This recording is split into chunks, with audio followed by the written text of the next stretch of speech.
देखिए आपका दूसरा चैप्टर आज से हम लोग 9th क्लास का स्टार्ट कर रहे हैं ना। तो इसमें क्या है कि आप देख सकते हैं कि जो चैप्टर का नाम है क्या हमारे आसपास के पदार्थ शुद्ध हैं, यही चैप्टर का नाम है। तो चैप्टर का क्या नाम है जी? क्या आपका जो चैप्टर का नाम है क्या हमारे आसपास के, क्या चैप्टर का नाम है जी? क्या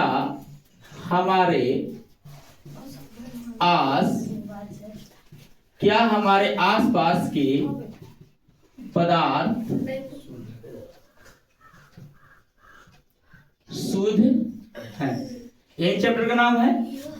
ये 9th क्लास का दूसरा चैप्टर है और यहाँ पे देखिए कह रहा है कि क्या हमारे आसपास के जो पदार्थ है क्या वो शुद्ध हैं, ये चीज को पढ़ना है।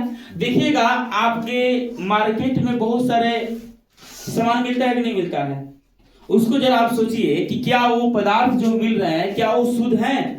जैसे दूध देखिएगा आपके यहाँ ये ज्यादा लोग जो बेचते हैं ना पानी मिला करके, देखिएगा ये जो दूध बेचा जाता है क्या वो शुद्ध होता है? नहीं होता है। तो आज हम लोग जानेंगे कि जो आप मार्केट में बहुत सारे वस्तु खरीदते हैं या देखे होइएगा क्या वो शुद्ध है, इसी के बारे में हम लोग को इसमें पढ़ना है। कोई दिक्कत? तो चलिए सबसे पहले एक टॉपिक बनाइएगा, यहाँ पे स्टार्ट देंगे। सबसे पहले हम लोग जान लेते हैं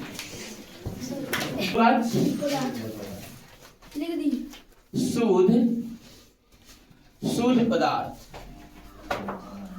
क्या हमने लिखा? शुद्ध पदार्थ। चलिए इसके बारे में हम थोड़ा सा आप लोग को लिखवा देते हैं, ठीक है। शुद्ध पदार्थ हो गया। शुद्ध पदार्थ कहते हैं उसे शुद्ध पदार्थ कहते हैं। देखिए वह पदार्थ जिसमें मौजूद सभी कण एक ही रासायनिक प्रकृति के हो, अर्थात एक ही प्रकार के कणों से मिलकर बना हो, उसे क्या कहते हैं जी? शुद्ध पदार्थ कहते हैं। उसे क्या कहते हैं? शुद्ध पदार्थ कहते हैं। जल्दी उतारिए। हो गया।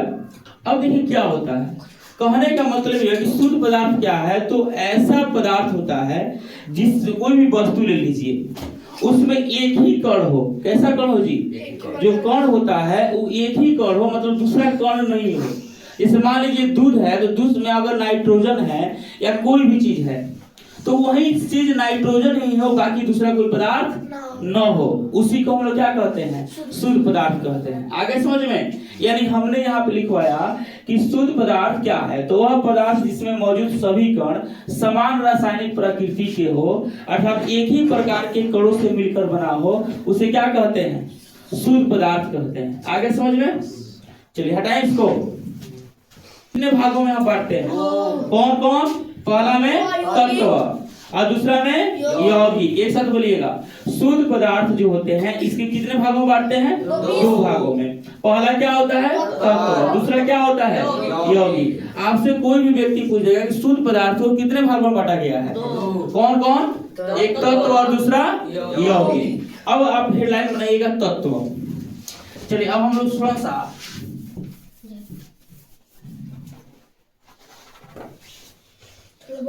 तत्व के बारे में पूरा डीप से पढ़ने की कोशिश करते हैं, ठीक है।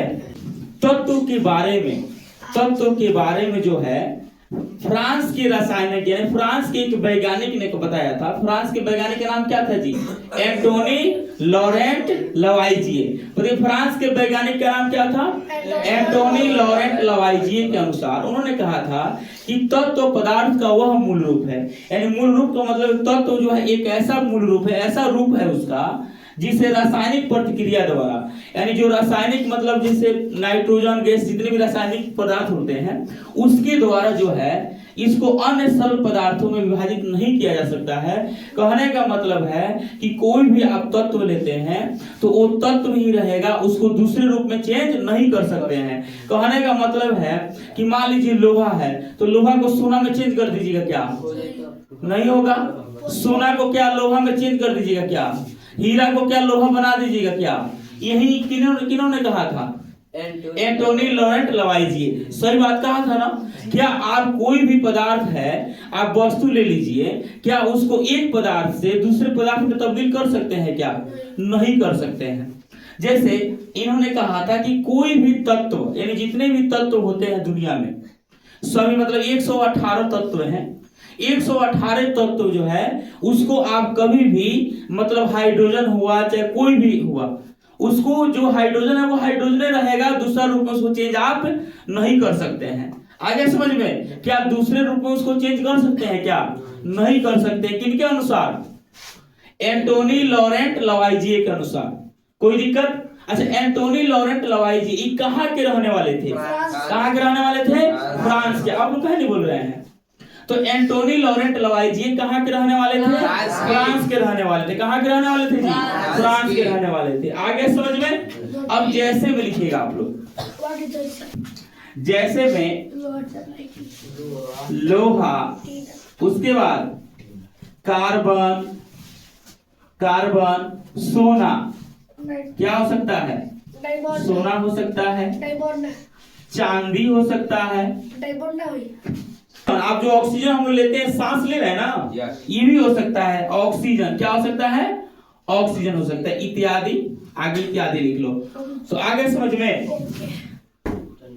कोई बाहर आया है तो आपसे क्वेश्चन पूछेगा कि बताइए सबसे पहले तत्व नाम का प्रयोग किसने किया था? रॉबर्ट बॉयल ने किया था। यानी सबसे पहले अगर तत्व शब्द का किसी ने प्रयोग किया था, यानी मतलब लाया था अपने हिसाब से, कौन लाए थे जी? रॉबर्ट बॉयल लाए थे। कोई दिक्कत? तो तत्व शब्द का प्रयोग सबसे पहले किसने किया था?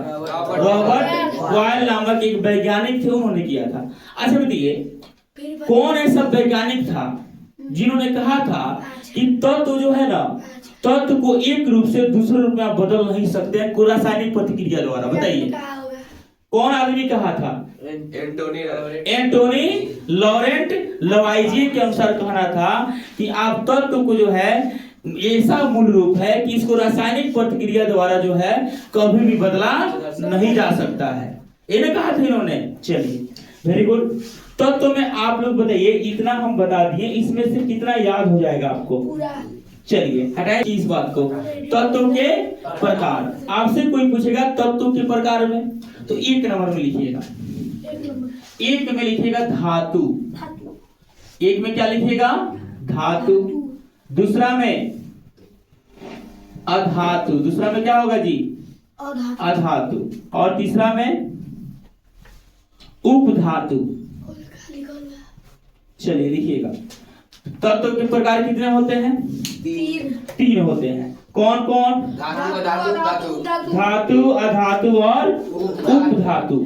तो हाँ अभी वही उसी इसमें लगाएंगे, टेंशन मत लीजिए। आप बताइए तत्व के कितने प्रकार होते हैं? तीन होते हैं। कौन कौन? धातु, अधातु और उपधातु। तो आपसे कोई पूछेगा कि तत्व के कितने प्रकार होते हैं, तो सीधे कहिएगा सर तत्व के तीन प्रकार होते हैं। कौन कौन? धातु, अधातु और उपधातु। कोई दिक्कत? चलिए अब एक नंबर में लिखिएगा आप लोग। अब धातु को हेडलाइन बनाइए आप लोग की है। आपसे कोई पूछेगा धातु जो दिखने में कैसा दिखता है? चमकीला दिखता है। तो धातु कैसा दिखता है जी? आप लोग क्या नहीं बोल रहे हैं? धातु कैसा दिखता है? तो सीधे कहिएगा धातु जो है ना चमकीला दिखता है। कैसा दिखता है? चमकीला। तो धातु दिखने में कैसा दिखता है? चमकीला। तो धातु कैसा होता है? चमकीला होता है। कोई दिक्कत? चलिए दूसरा स्टार लिखिएगा। सुचालक होता है।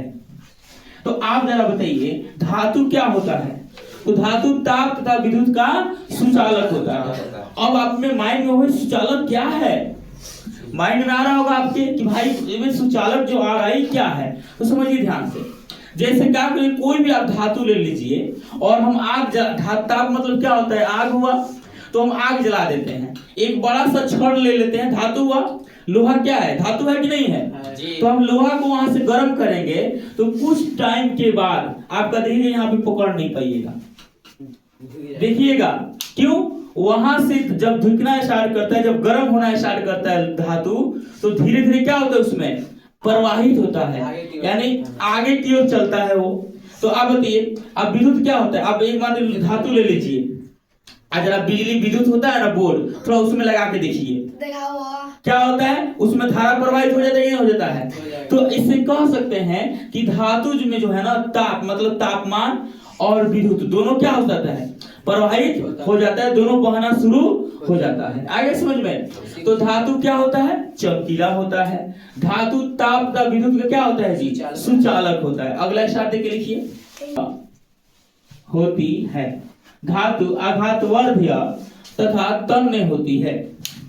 देखिएगा धातु जो होता है ना वो आघातवर्ध्य और साथ में क्या होता है, तनाव भी होता है। कहने का मतलब है कि धातु को पीट कर बहुत बड़ा बनाया जा सकता है। आप देखिएगा जैसे सोना हो गया, चांदी हो गया, ये धातु है कि नहीं है? आप बताइए जैसे 10 ग्राम या 20 ग्राम देखिएगा वो क्या होता है, सोना होता है ना, उसको पीट पीट करके लड़की लोग क्या बना लेता है, क्या बना लेता है जी? नाक में के, कान में के, बनाते नहीं बनाते हैं जी, हार बनवाते हैं ना जी। तो देखिए तो वही कहता है कि धातु आघातवर्ध्य होता है, यानी धातु को पीटा जा सकता है। पीटने पर आघातवर्ध्य का मतलब है कि धातु को पीटने पर आवाज आता है। पीट के देख लीजिएगा। देखिए एक आपको एक लोहे से एक आदमी ने पूछा कि बताओ तुम को पीटने पर तुम आवाज क्यों करते हो? तो लोहा ने बहुत बड़ा जवाब, अच्छा जवाब दिया। क्या जवाब दिया था? अगर मुझे कोई और पीटे ना या कि कोई और पीटे तो हम आवाज नहीं करेंगे, लेकिन जब अपने आदमी हमको मारेंगे ना तो हम बहुत आवाज करते हैं। देखिएगा लोहा को कौन पीटता है? लोहा को लोहा ही पीटता है। देखिएगा लोहा को अगर पतला करना होता है या तो लोहा ही उसको मारता है। हथौड़ा, हथौड़ा क्या चीज का होता है? लोहा का। तो लोहा को कौन मारता है? लोहा ही मारता है। इसलिए लोहा इतना आवाज करता है।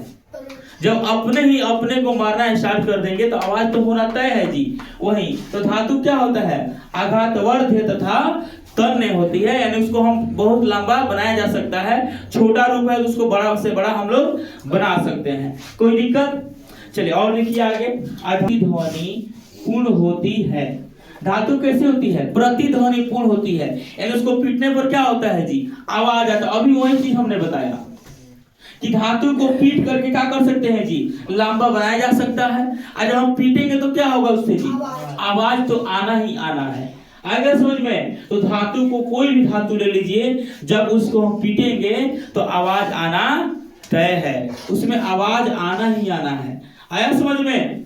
तो धातु कैसा होता है? प्रतिध्वनि पूर्ण होता है, उसमें आवाज होता है। अब जैसे एक चीज लिख लीजिए, चांदी, तांबा भी हो सकता है, वो भी तो धातु है, और बहुत सारा हो सकता है, इसमें कोई दिक्कत नहीं। तो बताइए आज जो हम लोग ने पढ़ाई किया, क्या आप लोगों को समझ में आया? हमने ये जाना कि शुद्ध पदार्थ क्या होता है। शुद्ध पदार्थ को दो भागों में बांटते हैं, एक तत्व और दूसरा यौगिक। तत्व के बारे में हमने आपको बताया कि तत्व को जो है कोई भी रासायनिक प्रतिक्रिया के द्वारा हम उससे अलग नहीं कर सकते हैं। कोई भी रासायनिक प्रतिक्रिया से अगर हम तत्व को अलग नहीं कर सकते हैं जी। और देखिए हमने ये आपको बताया कि तत्व जो है तत्व का तत्व शब्द जो है इसका सर्वप्रथम सबसे प्रयोग किसने किया था?